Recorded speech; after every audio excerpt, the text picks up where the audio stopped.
नमस्कार, जनता टीवी देख रहे हैं आप। मैं हूं आपके साथ पूजा मोहन पांडे। 3 सीट 30 मिनट, जी हां, ये नाम अपने आप में पर्याप्त है क्योंकि कल नतीजे आएंगे। नतीजों से पहले नतीजे की एक कोशिश है और हर संभावना के पहलू पर हम बातचीत करेंगे। मैनपुरी, जहां पर सपा की साख दांव पर लगी है, लेकिन भाजपा के लिए एक अवसर से कम नहीं है। तो क्या सपा की साख बचेगी या भाजपा को अवसर मिलेगा, इस पर बातचीत करेंगे। रामपुर की सीट पर बातचीत करेंगे कि आजम भारी या फिर भाजपा की इस बार है तैयारी, क्योंकि वोटिंग बहुत ज्यादा कम हुई है। वोटिंग परसेंटेज मात्र और मात्र 31%।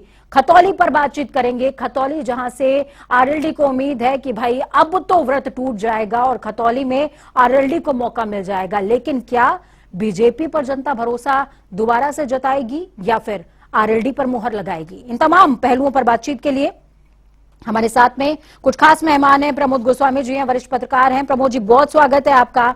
जिस दिन इलेक्शन चल रहे थे उस दिन प्रमोद गोस्वामी जी हमारे साथ लगातार जुड़े रहे और जनता को दृष्टि देने का काम करते रहे। कीर्तिनिधि पांडे जी भी हमारे साथ जुड़े हैं समाजवादी पार्टी से। बहुत स्वागत है आपका कीर्तिनिधि जी। और साथ में अंकुर सक्सेना हमारे साथ इस समय मौजूद है। अंकुर सक्सेना आरएलडी के प्रवक्ता हैं। अंकुर जी, बहुत स्वागत है आपका। संजीव मिश्रा भी अभी हमारे साथ कुछ देर में जुड़ेंगे, प्रवक्ता हैं वो बीजेपी के। तो चलिए शुरुआत करते हैं। सबसे पहले रुख करेंगे कीर्तिनिधि जी का। मैनपुरी पर हम सबसे पहले चर्चा करेंगे। कीर्ति जी, देखिए, मैनपुरी में डिंपल यादव खड़ी हैं। हम अभी तक की अगर मैनपुरी के इतिहास की बात कर लें, 4 बार महिला प्रत्याशी आई, जितना कि मेरी स्टडी है। 4 बार महिला प्रत्याशी आई हैं, लेकिन एक भी बार जीत नहीं पाई हैं। बीजेपी ने शाक्य पर भरोसा जताया है, लेकिन एक भी बार शाक्य भी नहीं जीते हैं। तो आपको क्या लगता है कि क्या आपके लिए जीत उतनी आसान नहीं होगी जितनी इजी होनी चाहिए, क्योंकि वोटिंग परसेंटेज भी काफी कम हुआ है पहले से? देखिए पूजा जी, एक बात स्पष्ट कर दें हम कि जो आपने कहा कि महिला अब तक नहीं जीती है, वो रिकॉर्ड डिंपल यादव जी तोड़ने वाली जी। और कल की गिनती के बाद डिंपल यादव जी बड़े अंतर के साथ चुनाव जीतने जा रहे जी। संजीव मिश्रा जी अभी जुड़े नहीं हैं। जो भारतीय जनता पार्टी की रणनीति रही, जिस रणनीति के तहत भारतीय जनता पार्टी ने अपने पुराने उम्मीदवार को, जो नेताजी के मुकाबले प्रेम कुमार साग के साथ लड़े थे, उनको हटा दिया और रघुराज सिंह साग को जिसके भरोसे चुनाव लड़ाया, इस समाजवादी परिवार में सेधमारी करके, समाजवादी परिवार में सेधमारी करके हम चुनाव जिता लेंगे, वो दांव भारतीय जनता पार्टी का लह नहीं पाया। भारतीय जनता पार्टी पर्चा दाखिला के तुरंत बाद चारों खाने चित हो गई जब माननीय शिवपाल सिंह यादव जी ने कहा कि डिंपल मेरी बहू है और मैं अपने बहू के साथ हूँ, परिवार के साथ, और अपने बहू को चुनाव जिताने का काम करूं। और पूरी शिद्दत के साथ समाजवादी पार्टी के राष्ट्रीय अध्यक्ष जी और जो कयासबाजियां थी कि शिवपाल जी खिलाफत करेंगे, विरोध करेंगे, वो सब मिल करके मैनपुरी में चुनाव लड़ने का काम किए। मैनपुरी वो सीट है जिस मैनपुरी की पहचान माननीय मुलायम सिंह यादव जी और माननीय मुलायम सिंह यादव जी की पहचान मैनपुरी, दोनों लोगों ने मैनपुरी के लिए लगातार, मैनपुरी के लोगों ने नेताजी को स्नेह प्यार दिया और जब जब संकट पड़ा तब तब मैनपुरी मुस्तैदी के साथ आदरणीय मुलायम सिंह यादव जी और समाजवादी पार्टी के साथ खड़ा।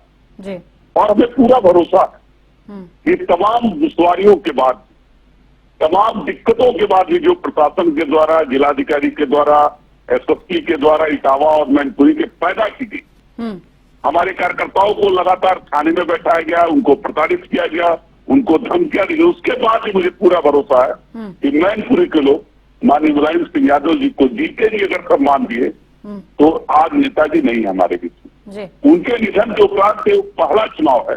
निश्चित रूप से मैनपुरी का हर वर्ग, हर धर्म के लोगों ने डिंपल यादव जी का साथ दिया और नेताजी को सच्ची श्रद्धांजलि देने का काम। ठीक है कीर्तिनिधि जी, आप कह रहे हैं कि डिंपल यादव को मुलायम सिंह यादव को सच्ची श्रद्धांजलि दी है और डिंपल यादव की जीत भारी मार्जिन से होगी। मैं आपसे एक एग्जैक्ट फिगर चाहती हूँ, क्योंकि हम जब मैनपुरी पर बातचीत कर रहे हैं तो क्यों ना आप एक एग्जैक्ट फिगर बता दें। 94,000 के मार्जिन से मुलायम सिंह यादव 2022 में जीते थे, तो डिम्पल यादव की जीत कितने मार्जिन से होने जा रही है? उससे ज्यादा होगा या उससे कम होगा? जी पूजा जी, 2014 के चुनाव में मनी मित्रा जी 3 लाख वोटों से लगभग जीते थे जी। और हमें भरोसा है कि 2014 का इतिहास मैनपुरी के लोग पुनः दोहराएंगे और डिम्पल जी लगभग 3 लाख वोटों से कल चुनाव जीतने। ठीक है, आपको 22 पे भरोसा नहीं है? 22 का इतिहास नहीं दोहराया जा सकता? देखिए 22 का इतिहास तो जो सरकार में है उनको नहीं भरोसा। जी अगर उनको अपने उम्मीदवार पे भरोसा रहता हाँ। तो दूसरे के उम्मीदवार के सारे चुनाव लड़ने का या दूसरे की रणनीति के सारे चुनाव लड़ने का प्रयास नहीं करते। ठीक है, जिस दौरान आप ये कह रहे हैं उस दौरान संजीव मिश्रा जी मुस्कुरा रहे हैं। संजीव जी पहले तो बहुत स्वागत है जनता टीवी पर आपका, बहुत स्वागत है आपका। संजीव जी मैं आपसे समझना चाहूंगी, देखिए हम सबसे पहले चर्चा कर रहे हैं क्योंकि शो का नाम है 3 सीट 30 मिनट है, 10 मिनट हम हर सीट को देंगे और हर पहलू पर बातचीत करने की कोशिश करेंगे। मैनपुरी पर हम पहले चर्चा कर रहे हैं। संजीव जी, मैनपुरी को लेकर के बीजेपी का कॉन्फिडेंस क्या कहता है? क्योंकि जो वोटिंग परसेंटेज है वो बीजेपी के लिए बहुत ज्यादा पॉजिटिव इशारा तो कर नहीं रहे। पूजा जी रिजल्ट आने दीजिए, दूध का दूध और पानी का पानी होगा। लेकिन मुझे हंसी इस बात की आई कि आप भी बीच का गैप जो है वो छोड़ गई। आपने भी 22 की चर्चा कर डाली इनसे और इन्होंने 14 की चर्चा कर डाली। कि लोकसभा का चुनाव तो 19 में हुआ था जी, जिसमें सपा और बसपा का गठबंधन था जी। आज की तारीख में बसपा इनके साथ नहीं है। और जहां तक शिवपाल जी की बात कर रहे हैं तो शिवपाल जी तो तभी भी थे। क्या वजह है कि बीजेपी इतनी ज्यादा कॉन्फिडेंट रहती है कि बसपा ने अपना कैंडिडेट डिक्लेयर नहीं किया, बसपा का उनके साथ अलायंस नहीं है तो सारा वोट हमारी तरफ शिफ्ट हो जाएगा, इतना कॉन्फिडेंस? ये है ही है, हुआ ही है। मैं बता रहा हूँ ना पूजा जी, अगर पूरी बात अंदर खाने कुछ तालमेल बैठा है क्या आपका? नहीं, अंदर खाने में तो उन्होंने तालमेल बैठा दिया। हाँ, इन्होंने खुद ही वहां से ठाकुर कैंडिडेट को डिक्लेयर करके इन्होंने वहां पर अल्पसंख्यकों को, अपने यादव परिवार के साथियों को नाराज कर लिया।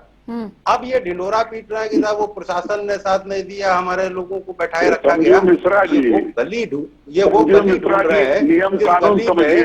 कल के बाद इनको कहना महिलाओं की जाति ईवीएम अभी तक नहीं थी, अभी तक खराब थी। अब ईवीएम डिम्पल यादव की, अखिलेश यादव की चुनाव पत्नी हुए अभी और देश के नेता रहे माननीय मुलायम सिंह यादव जी की बहू। क्या तरीका ये बात अगर है? आपके समझ में नहीं आ रही है तो धन्य आप। अरे शांत रहिए, अपने समय में बोलिए ना।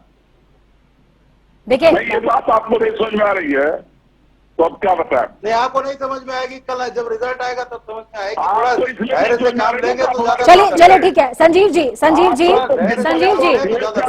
कीर्ति निधि जी ने कोड किया है।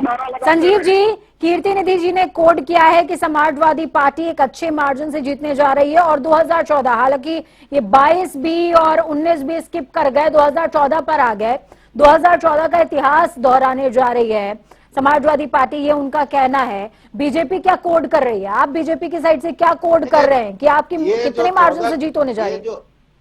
पूजा जी ये जो 14 की बात कर रहे हैं, उसके बाद गंगा में बहुत पानी बह गया। ये डबल इंजन की सरकार ने भारत को विश्व पटल पर स्थापित करने का काम किया और देश में मोदी जी और उत्तर प्रदेश में आदरणीय योगी जी जिस तरीके से कार्य कर रहे हैं, जिस तरीके से गुंडों और अपराधियों पर कार्रवाई हो रही है, उसके बाद उत्तर प्रदेश की जनता जानती है कि माननीय मुलायम सिंह यादव जी के जो अधूरे सपने हैं उनको ये डबल इंजन की सरकार ही दे सकती है। बाकी न दिल्ली में है 3 में, न उत्तर प्रदेश में है 13 में, ये क्या आके देंगे? और मैनपुरी की जनता भी जान रही है कि मुलायम सिंह जी ने जो डेवलपमेंट किया है उसको आगे बढ़ाने का अगर कोई काम कर सकता है तो भारतीय जनता पार्टी के प्रत्याशी कर सकते हैं। और रघुराज सिंह शाह के कल जब जीत करके आएंगे तब ये क्या कहेंगे? ये 14 और 14 से पहले की अगर बातचीत करेंगे, मुझे लगता है कि 14 से आज 22 तक जो डेवलपमेंट हुआ है उसके बाद 17 में, 19 में, 22 में लगातार तो इनको जनता जवाब दे रही है। ये जनता से कनेक्टिविटी न करने वाले दल हैं। लेकिन ऐसा नहीं लगता संजीव जी, आपको ऐसा नहीं लगता कि इस बार कुछ करिश्मा हो सकता है? क्योंकि खुद अखिलेश यादव ग्राउंड जीरो पर उतरे चुनाव प्रचार करने के लिए, उसका कुछ मैजिक दिख सकता है? वो बता तो रहे हैं कि अब की प्रशासन ने नहीं साथ दिया, इनके कार्यकर्ता नहीं खड़े हुए। तो बता तो रहे हैं कि भाई 2 चुनाव हुए थे जिसमें आजमगढ़ था जो इनका गढ़ कहा जाता था, रामपुर में लोकसभा का चुनाव था जो भी इनका गढ़ कहा जाता था। उन दोनों उपचुनावों में ये हार चुके हैं और गढ़ इनके धराशायी हो चुके हैं। जो गढ़ जो हुआ करते थे वो राजाओं के होते थे और आजादी के पहले राजाओं का शासन था। मैं समझता हूं आज की तारीख में जब ये मैनपुरी चुनाव हार करके आ रहे हैं तब ये क्या कहेंगे कल शाम को जब हम लोग बैठेंगे। मैं तो ये समझता हूं कि ये लोग मोबाइल वगैरह अगर खुला रखेंगे तो ज्यादा बेहतर रहेगा, वरना अगर मोबाइल बंद कर लेंगे तो हम लोग फिर किससे बात वही कहेंगे जो आज आप दिल्ली के चुनाव में हारने के बाद कह रहे हो। ठीक है, प्रमोद जी के पास में जाऊंगी, प्रमोद जी के पास में जाऊंगी। देखिए ना, चलिए कल का इंतजार मुझे भी है, वही कहिएगा। प्रमोद जी मैं आपके पास आऊंगी। देखिए मौजूदा समीकरण, आज हमारे पास सारा डेटा है। जिस दिन उपचुनाव हो रहे थे उस दौरान हमारे पास हालांकि वो परसेंटेज नहीं थे, मैजिकल नंबर्स नहीं थे परसेंटेज के कि आखिरकार वोटिंग कितनी हुई, किसको किधर रुझान जाता हुआ नजर आ रहा था, वो नहीं था हमारे पास। लेकिन आज हम कह सकते हैं लगभग 52% वोटिंग हुई है मैनपुरी के अंदर। इस वोटिंग परसेंटेज से और साथ में जो मैनपुरी का अभी तक का इतिहास रहा है, इन दोनों चीजों को देखते हुए आपको क्या लगता है, क्योंकि आपने कई दशकों तक ग्राउंड जीरो पर रिपोर्टिंग भी करी होगी, ग्राउंड जीरो पर डेटा एनालिसिस भी किया होगा, ग्राउंड जीरो पर आप तमाम नेताओं से मिले होंगे, उनके व्यक्तित्व को परखा होगा आपने, तो जनता को दृष्टि देने का काम कीजिए कि आखिरकार ग्राउंड जीरो की ये तपिश और जो ये परसेंटेज है वोटिंग का वो किस तरफ इशारा कर रहा है।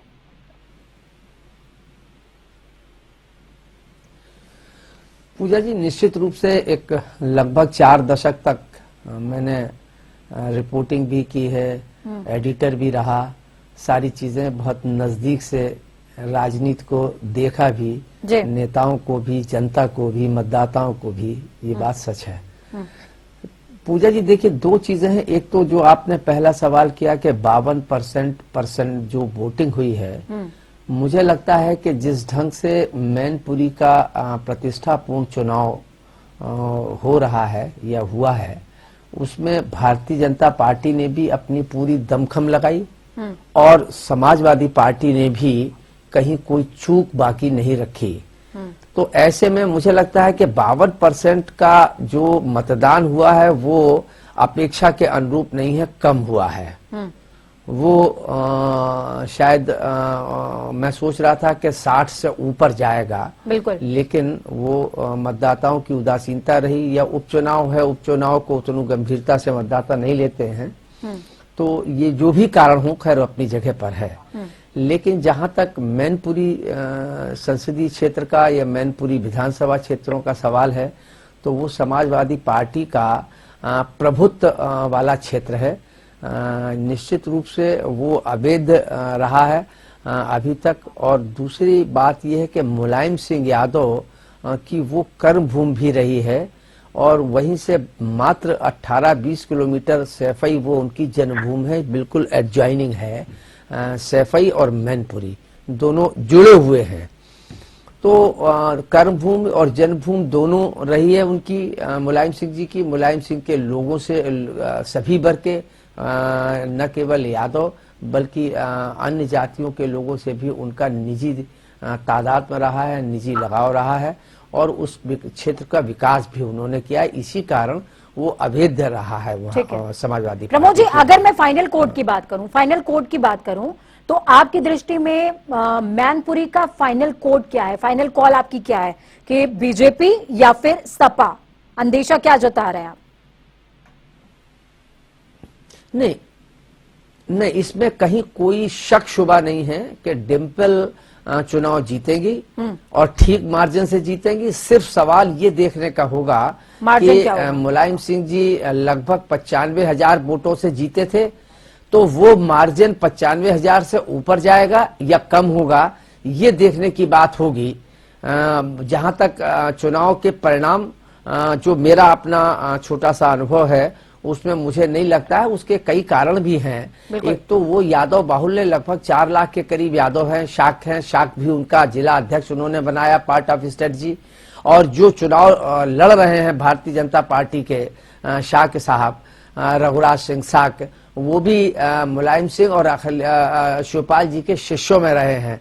और शाक्यों पर भी मुलायम सिंह के समाजवादी पार्टी का अपना एक वहां प्रभाव है, उससे जुड़े हुए वर्चस्व है, जी। मतदाता है। तो ऐसी स्थिति में मुझे नहीं लगता है कि समाजवादी पार्टी को में कहीं कोई उनके प्रत्याशी को शक्शुबा होगा। सिर्फ मार्जिन की बात देखने की कल जरूर मैं समझता हूं कि मार्जिन मुलायम सिंह से जो बिल्कुल सभी की निगाहें मार्जिन पर रहने वाली हैं कि आखिरकार डिंपल यादव का मार्जिन मुलायम सिंह के मार्जिन से बड़ा होगा या फिर वो मार्जिन अब छोटा हो जाएगा। और अगर ये मार्जिन घटता है तो 2024 के लिए संदेश भी है।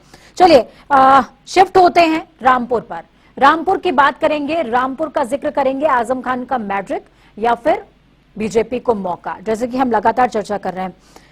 रामपुर में 31.22% जो डेटा है अभी प्रेजेंट का, लगभग 32% मान लीजिए, 32% के करीब वोटिंग हुई है। कीर्ति जी, आप क्या कहना चाहेंगे? 32% वोटिंग रामपुर के अंदर आज। हालांकि मैं आपसे वर्डिक्ट लूं उससे पहले मैं आसिम रजा का एक बयान भी तमाम दर्शकों को सुनाना चाहूंगी। आसिम रजा क्या कुछ कहते नजर आ रहे हैं, ये उनके दिल का दर्द है, ये पीड़ा। उन्होंने कहा कि प्रशासन ने चुनाव लड़ा है, भारतीय जनता पार्टी ने चुनाव नहीं लड़ा, प्रशासन ने चुनाव लड़ा है। और उन्होंने अपनी पीड़ा जाहिर करते हुए ये भी कहा कि अगर वो इन चुनावों में जीतते नहीं हैं तो वो सियासत से इस्तीफा दे देंगे। सुनिए। हमने आजादी के बाद से आज तक भारतीय जनता पार्टी यहाँ के समीकरण की वजह से, रामपुर की विधानसभा के समीकरण की वजह से कभी यहाँ से सीट नहीं जीत सकती। लेकिन पुलिस की वर्दी के जुल्म के साथ सीट को छीनने का जो प्रयास है वो बड़ा शर्मनाक है। कल मतगणना है, हमने सारी शिकायत चुनाव आयोग को भेज दी है। ये पत्र हमारे पास है चुनाव आयोग के लिए, ये हमने भेज दी है।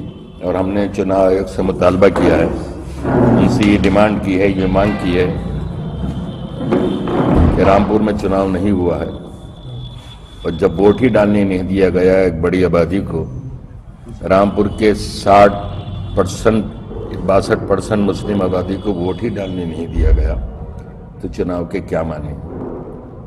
कुछ विशेष क्षेत्रों में बूथ कैप्चर किए गए, एक तरफ पोलिंग 6 और 8 और 10 और 12%। तो आसिम रजा को सुन रहे थे आप। आसिम रजा साफ तौर पर कहते नजर आए बूथ कैप्चरिंग हुई है, प्रशासन ने चुनाव लड़ा है, बीजेपी ने एक तरीके से प्रशासन का या यूं कहें कि मशीनरी का गलत इस्तेमाल किया है। चर्चा पर वापस आते हैं। कीर्ति निधि जी, आपका आसिम रजा के बयान को लेकर के क्या कुछ कहना है, आप ये पहले बता दीजिए। और दूसरा विषय मैं आपसे समझना चाहूंगी कि लगभग 32% ये जो वोटिंग हुई है, इसको लेकर के आप क्या समझते हैं, किसकी जीत किसकी हार? देखिए पूजा जी, सबसे महत्वपूर्ण है कि रामपुर का अगर आप इतिहास देखेंगे बिल्कुल, तो रामपुर में लगभग 60% मतदान होता है। ये पहली बार है कि 32% मतदान होता है जी। बड़ा अफसोसजनक है कि जब लोकतंत्र का कोई हरण करना चाहता, जी लोकतंत्र पे कोई कब्जा करना चाहता, कोई हो, जी चुनाव है, चुनाव में कोई जीतेगा कोई हारेगा। जी लेकिन बहुत अफसोस हुआ कि लगातार हम लोग इलेक्शन कमीशन से शिकायत करते और जिस दिन मतदान हो रहा था दिन भर तमाम चैनलों पे डिबेट्स हो रहे थे, कई डिबेट्स में मैं शामिल था। इतने वीडियोज आ रहे थे रामपुर से कि इलेक्शन कमीशन जो अधिकार मतदाताओं को दिया कि अगर मतदाता पहचान पत्र नहीं है तो आधार कार्ड हो, पासपोर्ट हो, या जो भी फोटो के साथ एविडेंस है जो उसको पैन कार्ड हो, उसको आप लेकर के मत का प्रयोग अपने कर सकते। लेकिन सीओ का एक वीडियो देखा गया जो मतदाताओं को कर रहे थे बिना मतदाता पहचान पत्र के बताओ, जाओ यहां से, शाम को 5 बजे के बाद आना। महिलाएं झुंड बना करके अगर माइनॉरिटीज की वोट देने जा रही थी तो उधर लाठीचार्ज किए जा रहे हैं, लोग भाग रहे हैं। एक दिन पहले हमारे यानी कि आपका स्टैंड यही है कि मैनिपुलेट किया गया है? मैं बता रहा हूँ पूजा जी, बस 1 मिनट। जी। और एक दिन पहले जब धरना दे रहे थे तो उसके बाद हमारे उम्मीदवार की गिरफ्तारी की गई हमारे समर्थकों को पीटा गया लाठियों।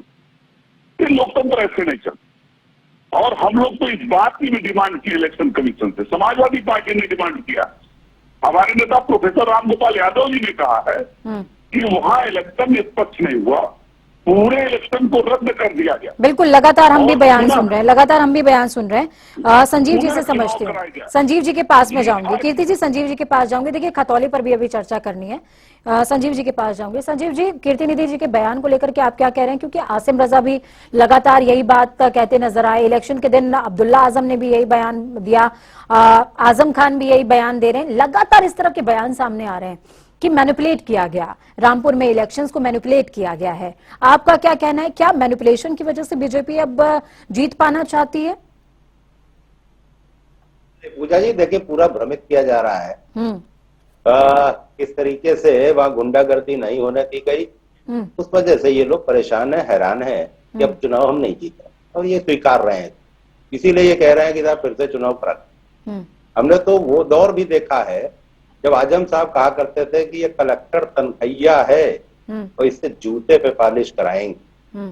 तो जीप पर मैंने भी देखा था कि जीप पे किस तरीके से खड़े होकर के आप एक माइक लेकर के और जनता को संबोधित कर, क्या वो लोकतंत्र था? या क्या वो लोकतंत्र था जब लोकसभा में एक महिला लोकसभा अध्यक्षा से आप कह रहे थे कि आंखों में आंखें डाल के, और तब तक आंखों में आंखें डाल करके बात करूंगा। तो ये सारी चीजें रामपुर की जनता जान रही है, और रामपुर की जनता इसीलिए इनके खिलाफ मत दे रही है, वोट दे रही है, और इसलिए ये अप्रत्याशित रूप से परेशान है, हैरान है। जहां तक सवाल इस बात का है कि प्रशासन ने नहीं वो करने दिया, तो क्या 52% मैनपुरी में आ गया, वो कैसे हो गया? और अभी खतौली की चर्चा जब होगी तो 54% खतौली में अगर वोट पड़ गया तो कैसे पड़ गया?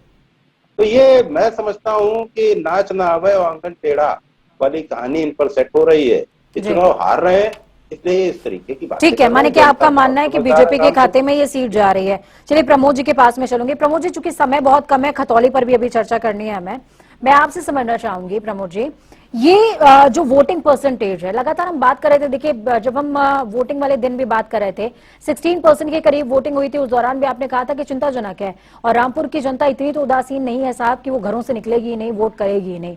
32% वोटिंग हुई है। और जब हम रामपुर के कास्ट के एक फैक्टर को देखते हैं तो 40-60 का रेशियो आता है, 60% वोटिंग होती है। और यही वजह है कि रामपुर शहर वो विधानसभा सीट जहां से रामपुर में आजम खान को कोई नहीं हरा पाता है। इस बार के इलेक्शंस क्या कह रहे हैं? नहीं पूजा जी, ये बात सही है। ये मुझे लगता है, शायद आंकड़े आप और देख लीजिएगा, मुझे लगता है कि चुनाव के इतिहास में इतना कम परसेंटेज रामपुर में शायद कभी नहीं हुआ। ये आश्चर्यजनक है, निश्चित रूप से आश्चर्यजनक है। और समाजवादी पार्टी के जो नेता जो ये सवाल खड़े कर रहे हैं, तो उसमें कहीं ना कहीं एक संदेह तो पैदा होता ही है कि आखिर क्या वजह रही, कैसे लाठीचार्ज हुआ, ये हुआ, मतदाताओं को पहचान पत्र 5 बजे, ये सारी चीजें जो हैं, तो ये कहीं ना कहीं कुछ ना कुछ कारण तो रहे हैं। अब ये तो आयोग इसको देखेगा कि भाई क्या सच है क्या गलत है। इस पर तो हमारी टिप्पणी या आपकी टिप्पणी कोई माने नहीं रखता है। निश्चित रूप से वो 37 वर्षों से वहां पर आजम खान साहब का, मैं समाजवादी पार्टी का तो नहीं कहूंगा, लेकिन चूंकि समाजवादी पार्टी से जुड़े हैं, लेकिन वहां आजम साहब का वहां अपना एक प्रभुत्व रहा है, और जो रेशियो है वो रेशियो भी आजम खान साहब के पक्ष का है। तो वो सारी चीजें रही, लेकिन ये भी सच है क्या कर रहे हैं आप इस इलेक्शन में? लास्ट कोड क्या कर रहे हैं? वहां के मुसलमानों की नहीं, निश्चित रूप से मुझे लगता है कि वहां जिस ढंग का मतदान कम हुआ है, वो समाजवादी पार्टी के लिए कहीं ना कहीं मुसीबत खड़ा करने वाला दिखाई देता है। ठीक है, बीजेपी को कोड कर रहे हैं आप इन शॉर्ट? ठीक है, चलिए अब खतौली का रुख करेंगे, खतौली के तरफ आगे बढ़ते हैं, खतौली की चर्चा को आगे बढ़ाते हैं। हमारे साथ अंकुर सक्सेना जुड़े हुए हैं। मदन भैया, अंकुर जी आपकी तरफ से चुनावी रण में थे, और मुजफ्फरनगर दंगों का जिक्र एकाएक चुनावों में दोबारा से हो जाता है। विक्रम सैनी की पत्नी खड़ी होती है, मदन भैया खड़े होते हैं और जिन निकलता है मुजफ्फरनगर दंगे का। वोटिंग परसेंटेज की अगर बात करूं तो 54.50% वोटिंग हुई है खतौली सीट में। इस वोटिंग परसेंटेज से आप कितने संतुष्ट हैं और अपनी जीत को लेकर के आप कितने आश्वस्त हैं? अंकुर जी।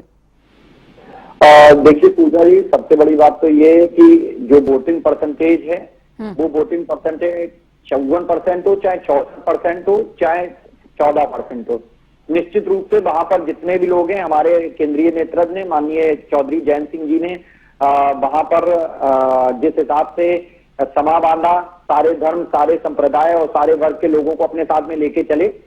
परिणाम अंत में आप कल देखेंगे जब काउंटिंग होगी तो राष्ट्रीय लोकदल समाजवादी पार्टी गठबंधन के बीच में होगा।